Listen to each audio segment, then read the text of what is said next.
நாங்களாம் அசந்து போய் உட்கார்ந்துருந்தோம்ல. ஆனா வஞ்சி என்னதான் பிரமாதமா நடிச்சாலும் எதுக்கும் மாமா எப்ப பார்த்தாலும் ஏதாவது பயங்கரமான கதாபாத்திரத்திலே நடிக்காக நல்லா கதாநாயகனா நடிச்சா விட்டு நல்லா இருக்கும்.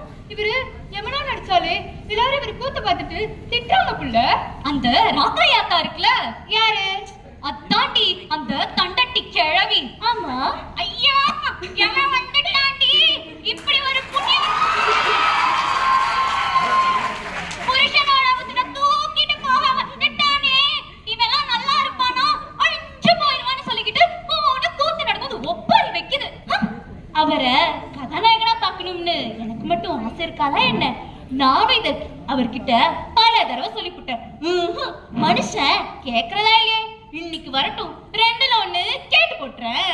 ஆனா என்னதான் இருந்தாலும் அந்த கடைசி காட்சியில யமனா வந்து இப்படி நின்னு ஒரு பாட்டை போதும் போதும் என் மாமனுக்கு முத போய் சுத்தி போடணும். ரொம்ப தாண்டி உன் மாமனை நாங்க ஒண்ணும் தூக்கிட்டு போயிட மாட்டோம். போங்கடி, என் மாமனோட அருமை உங்களுக்கு எங்க இருந்து தெரிய போகுது? சரிடி அம்மா, எங்களுக்கு தான் தெரியாதுல்ல, நீயே சொல்லு கேட்போம். 2 வருஷத்துக்கு முன்னாடி நம்ம வனதேவதை திருவிழா நடந்துச்சுல, ஆமா அங்கதான் நாங்க முத சந்திச்சோம். ஓஹோ, பிறகு அப்போ இதே சத்யவான் சாவித்திரி கூத்து தான் போட வந்திருந்தாரா? அந்த கூத்து முழுக்க முழுக்க பாட்டு வசனம் எல்லாம் என்னை பத்தி மட்டுமே படிச்சுட்டு இருந்தாரு. நானும் அவரோட குரல்ல சொக்கி போய் கேட்டுட்டு இருந்தேன்.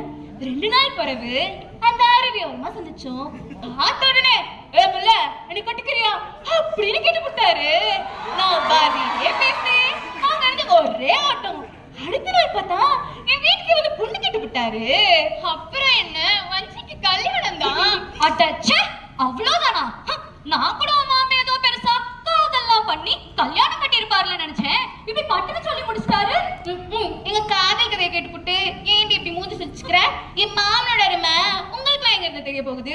இரு என் மாமா இப்படி ரசா மாதிரி எட்டு கொடுப்பாரு பாரு.